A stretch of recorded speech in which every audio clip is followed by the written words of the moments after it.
اذان ہوتی نماز کی تیاری، دعاؤں کا اہتمام، ذکر کا اہتمام، تلاوت کا اہتمام، فضائل کی تعلیم، بچوں کی تعلیم اور تربیت، اور اپنے گھر والوں کو اللہ کے راستے بھیجنے کی فکر، ہمیشہ فکر آخرت سوال، اعمال حضور کی سنت و شریعت زندہ ہوتی ہے۔ جس گھر کے اندر یہ عمل زندہ ہوتے ہیں تو حضرت جی رحمۃ اللہ علیہ فرماتے ہیں وہ گھر دنیا میں گھر نہیں بلکہ وہ جنت ہے، دنیا میں جنت ہے۔ اگر تم دنیا میں جنت دیکھنا چاہتے ہو، تجھے بھی جنت دیکھنا چاہتے ہو تو گھر اس گھر کو دیکھو جس گھر کے اندر ہوتے ہیں مگر اذان ہوئی ہے، نماز کی کوئی فکر نہیں، نماز کی کوئی فکر نہیں، دعاؤں کا اہتمام نہیں ہے، صرف کھانا پینا، اچھے کپڑے، اچھا مکان، اچھی دکان، اچھی تجارت، کاروبار، تجارت، ملازمت، صرف دنیا کی فکر ہوتی ہے، عمل کی فکر نہیں۔ بے حیائی ہے، ظلم ہے، جھوٹ ہے، کبر ہے، حسد ہے، کینہ ہے، ایک دوسرے کو ستانا ہے، جس طرح کی ماحول پیدا ہو رہا ہے فرمایا حضرت نے دنیا میں جانا، وہ دنیا ہی میں جانا، یاد رکھے گھر میں اگر سنت زندہ ہوگی، ماں بہنوں میں گھر میں سنت زندہ ہوگی۔ ایک زمانہ وہ تھا میرے بھائیوں، اللہ کے نبی علیہ السلام تھے، بیٹی سے بڑھ کر کس کی بیٹی ہو؟ آپ کے ازواج مطہرات کی زندگی اٹھا کر دیکھیں، کتنے ہمارے ماں بہنیں یہاں بیٹھی ہوئی ہیں، اے بھائی اپنا عید کی وقت نکال کر یہ ماں بہنیں یہاں جمع ہوتی ہیں، میں اپنے ماں بہنوں سے اپنے آقاؤں سے کہتا ہوں کبھی تو حضرت عائشہ صدیقہ کی زندگی اٹھا کر دیکھو، حضرت حدیث الکبریٰ کی زندگی دیکھو، حضرت ام سلمہ کی زندگی پڑھ کر دیکھو، حضرت حفصہ سمیہ کی زندگی اٹھا کر دیکھو، حضرت زینب و زینب بنت جحش کی زندگی اٹھا کر دیکھو، ماریہ قبطیہ کی زندگی اٹھا کر دیکھو، کیا قربانیاں ہیں، کیسا شوق تھا، کیسی عبادت تھی۔ قربان جاؤ، حضرت علی رضی اللہ تعالیٰ نے جب دیکھا جنت کی شہزادی نبی پاک صلی اللہ علیہ وسلم کی رفتی نظر حضرت فاطمہ الزہرا رضی اللہ تعالیٰ گھر میں کشتی ہے، خود پانی کشتی ہے وسیلے سے، اور خود اللہ کے رسول صلی اللہ علیہ وسلم کی بہن بیٹی گھر میں بیٹھے تھے، کپڑے پڑا کرنا ہے، بچوں کی خدمت کر رہی ہے، شوہر کی خدمت کر رہی ہے، اتنا بڑا مقام اور نبی کی بیٹی، مگر حضرت علی نے جب دیکھا رضی اللہ تعالیٰ عنہ فاطمہ یہ سفر میں لگی ہوئی ہے،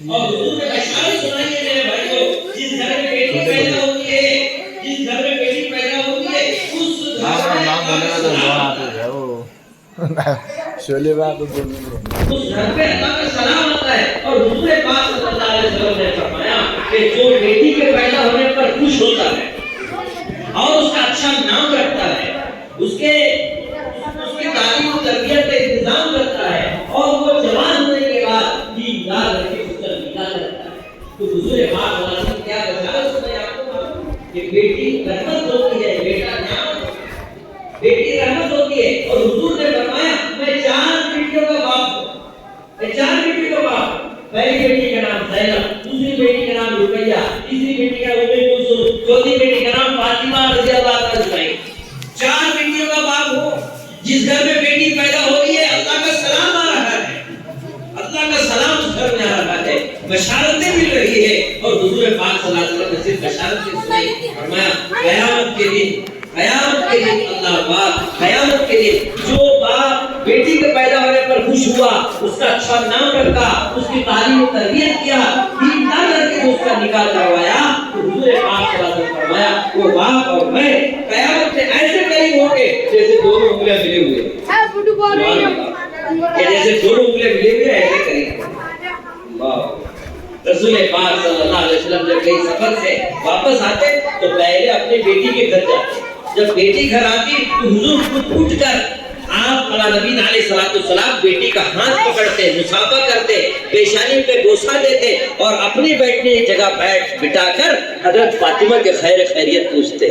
سبحان اللہ، کیا زندگی نبی پاک صلی اللہ علیہ وسلم بیٹی کی محبت میں باتیں بتائیں۔ مگر حضور پاک صلی اللہ علیہ وسلم گھر شام آئے اور پوچھا اے فاطمہ کیا بات ہے؟ حضرت علی نے کہا کہ یا رسول اللہ یہ شرمائے ہوئے غلام باندی آپ سے مانگنے آئی تھی، دن بھر تھکی ماندی رہتی ہے، گھر کا سارا کام کاج کرتی ہے، یہ آپ سے کوئی باندی مانگنے آئی ہے، غلام مانگنے آئی ہے۔ تو حضرت نبی پاک صلی اللہ علیہ وسلم اپنی بیٹی سے کہا میرے بیٹی کیا میں تجھے دنیا دوں باندھی اور غلام دوں یا آخرت کی کچھ عمل دوں؟ تربیت یافتہ تھی حضرت فاطمہ الزہرا رضی اللہ تعالیٰ نے کہا یا رسول اللہ ابا جان مجھے آپ آخرت کا عمل دیجیے، آخرت کا عمل دیجیے۔ تو رسول اللہ صلی اللہ علیہ وسلم نے کیا عمل دیا؟ اے فاطمہ جب بھی تو سونے کا ارادہ کرے جب سوئے تو یہ عمل کر 33 مرتبہ سبحان اللہ، 33 مرتبہ الحمدللہ، 34 مرتبہ اللہ اکبر پڑھے۔ اللہ اکبر۔ عمل کس کو دے رہے ہیں؟ حضرت فاطمہ کو۔ مگر حضرت علی رضی اللہ تعالیٰ عنہ بیان فرماتے ہیں کہ جب سے میں نے حدیث سنی اور جب سے میں نے عمل حضرت فاطمہ کو اللہ کے رسول نے دیا الحمدللہ موت تک میرے زندگی بھر میں نے یہ عمل کبھی نہیں چھوڑا، زندگی بھر میں پڑھتا رہا۔ کچھ صحابہ اور ان کے شاگردوں نے عرض کیا عامر المومنین کیا وہ جنگ صفین جنگ جمل جس میں آپ پوری رات جاگتے رہے کیا اس موقع پر بھی یہ آپ نے تسبیح پڑھی؟ تو حضرت علی رضی اللہ تعالیٰ نے کہا الحمدللہ میں نے اس رات بھی میں نے یہ تسبیح پڑھی تھی۔ میرے بھائیوں بزرگوں دوستو نبی پاک صلی اللہ علیہ وسلم نے اپنے گھر والوں کو اور آقا نے فرمایا اے فاطمہ اے عائشہ قیامت کے دن تو میرے قریب رہنا چاہتی ہے، میرے قریب رہنا چاہتی ہے، قریب آنا چاہتی ہے تو اپنے سجدوں کو زیادہ کر، اللہ اکبر، سجدوں میں اضافہ کر، اللہ اکبر۔ میرے بھائیوں بزرگوں حضرت جویریہ ہم نے فضائل میں سنا نہیں اللہ کے رسول صلی اللہ علیہ وسلم فجر کی نماز جا رہے حضرت جویریہ رضی اللہ تعالیٰ عنہ اپنے مصلی پہ بیٹھی ہوئی ہے، آپ اشراق ختم کر کے چاش کے قریب آپ گھر تشریف لائے دیکھا اسی طرح مصلی پہ بیٹھ کر آپ دعا فرما رہے ہیں۔ حضرت جویریہ حضور نے پوچھا جویریہ کیا جس حالت میں نے تجھے چھوڑا تھا اسی حالت میں بیٹھی ہے؟ تو کہا یا رسول اللہ اسی حالت کی عبادت میں ذکر میں میں نے بیٹھا ہے۔ تو اللہ کے رسول نے کہا اس دوران میں نے ایک دعا میں نے پڑھ لیا ہے، اس دعا پر جتنا صبح سے لے کر اب تک تجھے عمل کیا اللہ نے مجھے سب دیا ہے۔ اور سبحان اللہ وبحمدہ عدد خلقہ ورضا نفسہ وزینۃ عرشہ ومداد کلماتہ۔ اللہ اکبر۔ مختصر جملے اللہ کے نبی علیہ السلام نے پڑھے۔ تو میرے بھائیو یہ شوق تھا، یہ جذبہ تھا، یہ قربانی تھی۔ آج ہمارے معاشرے کے اندر میرے بھائیو نبی کے سیرت کے نام پر آج کیا کیا ہو رہا ہے؟ اللہ اکبر۔ میں نے ہگڑی میں دیکھا، میں مدوڑ میں گیا، بہت سے سیرت کے پروگراموں میں شرکت ہوئی۔ میرے بھائیو ہم نے سنا کہ 15 لاکھ روپے خرچ کر کے 10 لاکھ روپے خرچ کر کے ڈی جے لائے گئے، ناچ گانا کیا گیا اور ماشاءاللہ ہم نے دیکھا بھی سنا بھی۔ اللہ اکبر، اللہ معاف فرمائے کہ نوجوان میرے بھائیو اس نبی نے زندگی بھر ناچنے گانے سے منع کیا، ان چیزوں کے اندر ہمارے نوجوان میرے بھائیو بعض نوجوانوں کے ایسے کیفیات سننے میں آئی وہ شراب میں لت پت ہو کر نبی کی سیرت کے جلسے میں ڈی جے بجا کر ناچنے کی کیفیت پیدا کی، جس نبی نے پوری زندگی ناچ گانے سے منع فرمایا ہے۔ اور حضور پاک صلی اللہ علیہ وسلم اپنے داماد سے کہا اے علی یہ 15 باتیں جب میری امت پر پیدا ہو جائیں گی تو سمجھو کہ عذاب کے دروازے کھل جائیں گے، عذاب کے دروازے کھل جائیں گے۔ اور میری امت کی حیثیت کیسے ہوگی؟ جیسے تسبیح کا دانا تسبیح کا دھاگا پھٹنے سے تسبیح بکھر جاتے ہیں ایسی امت بکھر جائے گی، ایسی امت بھی کر جائے گی۔ حضرت علی نے کہا یا رسول اللہ وہ کون سے ایسی علامتیں ہیں، کون سے ایسے اعمال ہیں جس کے کرنے پر عذاب کے دروازے کھل جاتے ہیں؟ تو نبی پاک صلی اللہ علیہ وسلم نے فرمایا کہ لوگ سرکاری ملکیت کو اپنی ذاتی ملکیت بنائیں گے، زکات کو تاوان سمجھیں گے اور شوہر بیوی کا تابعدار ہو جائے گا اور بچے ماں باپ کے نافرمان ہوں گے اور مسجدوں میں شور گل ہوگا، دنیا کی باتیں، دنیا کی میٹنگیں ہوں گی۔ اور آگے فرمایا کہ تمہارے قوم کا جو لیڈر ہوگا وہ گھٹیا درجے کا ہوگا، لوگ اپنے بڑوں کی عزت احترام اس لیے کریں گے اس کے شر سے بچنے کے لیے کریں گے، اس کا ادب احترام سلام کلام جو کریں گے اس کے شر سے بچنے کے لیے۔ آگے رسول پاک صلی اللہ علیہ وسلم فرمایا علی نشے اور چیزیں کھلے عام دکھنا شروع ہوں گی، اور آگے فرمایا گانے بجانے کی چیزیں کھلے عام دکھنا شروع ہوں گی، گانے بجانے کی چیزیں کھلے عام۔ تو میرے بھائیوں بزرگوں ہم سیرت کے جلسے میں بیٹھے ہیں تو میرے بھائیوں سیرت کو منا رہے ہیں، سیرت کو اپنائیں۔ آج ہمارے گھروں میں کیا ہو رہا ہے، محلوں میں کیا ہو رہا ہے، بچوں میں کیا ہو رہا ہے؟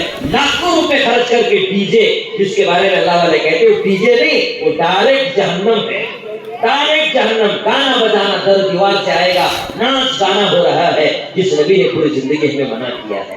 لہٰذا میرے بھائیوں دوستوں آج کرنے کی ضرورت ہے، ہر پیر ہر جمعرات کو ہر امتی کا نام اعمال ہمارے پیارے آقا حضرت محمد صلی اللہ علیہ وسلم کی خدمت میں پیش کیا جاتا ہے۔ میرے بھائیوں بزرگوں اور میرے ماں بہنوں، آپ اندازہ لگاؤ کیا ہمارے اعمال، ہماری زندگی، ہمارے اخلاق اور ہماری یہ شب و روز کی جو زندگی گزر رہی ہے، یہ دیکھ کر حضور خوش ہوتے ہوں گے؟ حضور خوش ہوتے ہوں گے؟ یہ ہیں وہ میرے نام لینے والے، یہ ہیں وہ میرے قرآن پڑھنے والے، یہ ہیں وہ مسلمان۔ اللہ اکبر۔ میرے بھائیوں، آج کی سیرت کے جلسے سے اس بات کی فکر دلائی جا رہی ہے کہ ہم اپنی زندگیاں بدلنے کی ضرورت ہے، اپنے نبی کی سنت و شریعت کو سینے سے لگانے کی ضرورت ہے۔ بے حیائی عام ہو چکی ہے، اسی لیے میں آخری حدیث سنا کر آپ سے رخصت ہوتا ہوں۔ آقا مدنی صلی اللہ علیہ وسلم نے کیا عجیب بات فرمائی ہے۔ آقا نے فرمایا من احیا سنتی عند فساد امتی فلہ اجر مئۃ شہید او کما قال علیہ الصلوۃ والسلام۔ ایک زمانہ آئے گا خون خرابہ، بے حیائی، ظلم، زیادتی، فساد، بے حیائی عام ہو جائے گی، گھر صرف ٹاکیز بن چکا ہوگا، بچے جوان بوڑھے گناہ میں مبتلا ہوں گے۔ میرے بھائیوں، ٹوپی سے ضرور سفید ہوگی، کپڑے سفید ہوں گے، داڑھی سفید ہوگی، مگر دل اندر سے کالا ہوا ہوگا۔ ہاں، آج ہم کچھ گناہ سے ضرور بچے ہیں، مگر اس لیے بچے ہیں تو ہمیں گناہ کرنے کا موقع نہیں ملا۔ اگر وہ موقع ملتا تو وہ بھی ہم گناہ کر لیتے۔ میرے بھائیوں، اللہ کے نبی علیہ الصلوۃ والسلام نے فرمایا جو فتنہ فساد عام ہو جائے گا، گناہ عام ہو جائیں گے، بے حیائی عام ہو جائیں گے، ظلم عام ہو جائے گا، ہمارے بازار گناہوں کے اڈے بنے ہوئے ہوں گے، شراب عام ہو جائے گی اور ناچ گانا عام ہو جائے گا، تو رسول اللہ صلی اللہ علیہ وسلم فرمایا ایسے زمانے میں جو میری سنت کو زندہ کریں گے اللہ اسے 100 شہیدوں کا ثواب دے گا۔ کیا میٹھا کھانا یہ سنت ہے؟ صرف پہلے کھائیں بعد میں کھائیں؟ ارے بھائی، دین کے لیے دانت توڑوانا بھی سنت ہے، گالیاں دینے والے کے دعا دینا بھی سنت ہے، حق والوں کا حق دینا بھی نبی کی سنت ہے، بڑوں کی عزت کرنا نبی کی سنت ہے، بچوں پہ شفقت کرنا نبی کی سنت ہے، 5 وقت کی نماز پڑھنا ہمارے نبی کی سنت ہے۔ نبی پاک صلی اللہ علیہ وسلم نے ایک موقع پر صحابہ سے فرمایا دیکھو تم 6 باتوں کی ضمانت مجھے دے دو، میں ہاتھ پکڑ کر جنت میں تم داخل کرتا ہوں، میں خود جنت کا ضامن بنتا ہوں۔ 6 باتوں کی تذکرہ بچہ کرسی پر پڑھتے ہیں۔ پہلی بات آقا نے فرمایا بات کرو تو سچ بولو، جھوٹ نہ بولو، وعدہ کرو تو اسے پورا کرو، وعدہ کرو تو پورا کرو، اور فرمایا اپنی نگاہوں کی حفاظت کرو، امانت رکھی جائے تو خیانت مت کرو، اپنے ہاتھوں کو روکے رکھو، ظلم نہ کرو، اور جو 5ویں بات فرمایا میرے بھائیوں نبی پاک صلی اللہ علیہ وسلم نے اپنی شرمگاہ کی حفاظت کرو۔ یہ 6 باتوں کی جو ضمانت دے گا میں خود اس کا جنت کا ضامن بنتا ہوں، میں خود جنت کا ضامن بنتا ہوں۔ آج ہم نوجوان ذمہ دار ہمارے ماں بہنیں بیٹھے ہیں، تھوڑا سا غور کرو کہ ہمارے گھر ہمارے بازار جھوٹ کا بازار گرم ہے، وعدہ خلافی ہو رہی ہے، امانت میں خیانت ہو رہی ہے، ہم ظلم زیادتی کر رہے ہیں اور حق والوں کا حق ادا نہیں کر رہے ہیں، اور خاص طور پر اپنی نگاہوں کی حفاظت نہیں کر رہے ہیں۔ میں خاص طور اپنے ماں بہنوں سے درخواست کرتا ہوں کہ آج سونے سے پہلے کتنے بے حیائی مناظر اس موبائل کے ذریعے سے خاص طور پر ہمارے ماں بہنیں گناہوں میں مبتلا ہیں۔ بے حیائی جو اس موبائل کے ذریعے سے حضرت مولانا تقی عثمانی صاحب دامت برکاتہم کہہ رہے ہیں وہ موبائل نہیں ہے، وہ میزائل ہے، میزائل۔ میزائل کسی بستی میں، کسی علاقے میں، کسی ملک میں پڑتے ہیں تو بستی و علاقہ برباد ہو جاتا ہے۔ میرے بھائیوں، اگر اس کا صحیح استعمال نہیں ہوگا تو ہمارے بچے برباد ہوں گے، ہمارا گھر برباد ہوگا، ہمارا معاشرہ برباد ہوگا، ہمارے جوان بچیاں گناہوں کے اندر مبتلا ہیں۔ میرے بھائیوں، آخری درد کی بات میں آپ کو سناتا ہوں۔ بتاؤ اس موبائل کے اندر بے حیا تصویروں کو ہم دیکھتے ہیں، آنکھ گندی ہوتی ہے، زبان گندی ہے، کان گندی ہے، دل گندا ہے، دماغ گندا ہے، بستر گندا ہے، گھر گندا ہے، معاشرہ گندا ہے۔ نوجوانوں، بھائیوں، بہنوں اور جتنے ہمارے یہاں جمع ہوئے تمام دوست احباب، تھوڑا سوچو کیا مرنے سے پہلے ہمارے آقا کی زیارت ہو سکتی ہے؟ ہمارے آقا کی زیارت ہو سکتی ہے؟ اگر ہم جیتے جی اپنے آقا کی زیارت کرنا چاہتے ہیں، اس سیرت کے ذریعے جلسے سے اور اصلاح معاشرہ کے جلسے سے یہ جمعیت علماء متحدہ کی طرف سے پیغام آپ کو دیا جا رہا ہے کہ میرے بھائیوں، نبی کی سنتوں کو اپنے سینے سے لگانے والے بنو، ہمیشہ سچ بولو، وعدہ خلافی نہ کرو، امانت پہ خیانت نہ کرو، اپنی نگاہوں کی حفاظت کرو، اپنے ہاتھوں کو روکے رکھو، اپنی شرمگاہ کی حفاظت کرو۔ میرے بھائیوں، حق والوں کا حق ادا کرو۔ اس لیے میں اپنے جلسوں میں اپنے تقریروں میں بار بار میں یہ جملے کہا کرتا ہوں، حرام کو حلال سمجھے گناہ کیے تو کمال سمجھے، حرام کو حلال سمجھے گناہ کیے تو کمال سمجھے۔ بتاؤ دنیا میں رہا کیا ہے؟ کھڑے سب میں ہاتھ باندھے، خیال میں سب اپنے اپنے، کھڑے سب میں ہاتھ باندھے، خیال میں سب اپنے اپنے، جا کے پوچھو مسجد امام سے کس کی نماز پڑھا رہا ہے۔ امام صاحب بھی میرے بھائیوں، امام صاحب بھی غافل ہے اور مقتدی صاحب بھی غافل ہے۔ قیامت کی نشانی میں سے ایک نشانی یہ ہے، مسجد پوری بھری نہیں ہوگی مگر ایک کا بھی دل اللہ کی طرف نہیں ہوگا، ایک کا بھی دل اللہ کی طرف نہیں ہوگا۔ اسی لیے اللہ نے قرآن میں کہا تھا، تو جو سر و سجود ہوا تو زمین سے آئی ہے صدا، تیرا دل صنم آشنا ہے، تجھے کیا ملے گا نماز میں۔ آج اللہ کی مدد کیوں نہیں آ رہی ہے؟ آج اللہ کی مدد کیوں نہیں آ رہی ہے؟ ان بدنصیب آنکھوں سے ہم نے کیا کیا نہیں دیکھا، اس کے باوجود اللہ کی مدد اس لیے نہیں آ رہی۔ ہم دعوے تو کرتے ہیں ماشاءاللہ سیرت منانے کا، میرے بھائیو اگر سیرت منانا ہی چاہتے ہو تو نبی پاک صلی اللہ علیہ وسلم فرماتے ہیں کثرت سے درود پاک کا اہتمام کرو، کثرت سے درود پاک کا اہتمام کرو۔ کثرت سے مراد کم سے کم روزانہ 300 مرتبہ درود پاک پڑھو، 300 مرتبہ۔ قربان جاؤ میرے بھائیو بزرگوں، کثرت سے قرآن کی تلاوت کا اہتمام ہو، ہاں کثرت سے درود پاک کا اہتمام ہو۔ میرے بھائیو اپنے بدن کو، اپنے جسم کو حضور کی سنتوں سے سجاؤ، سنتوں سے سجاؤ، سنت والے لباس پہنو، اپنے سروں پہ ٹوپی اور عمامہ ڈالو۔ میرے بھائیو پردے کا اہتمام کرو، دعاؤں کا اہتمام کرو، مسجدوں کا آباد کرو، نفرت عداوت دشمنی کو ختم کرو۔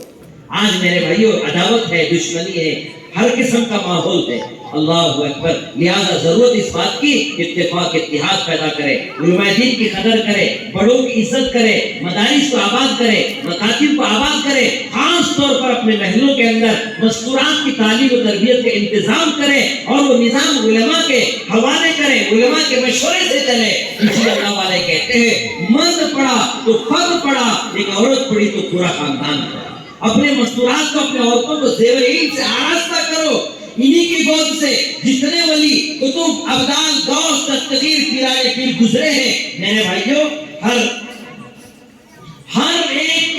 ایک کی محنت پر جتنے ولی اولیاء گزرے ہیں میرے بھائیوں، سب ان کے پیچھے ان کے ماؤں کی، ان کے بہنوں کی، ان کی بیووں کی محنت ہے۔ لہذا اس محلے کو اگر مدینہ محلہ بنانا چاہتے ہیں، اس محلے میں بھی پیران پیر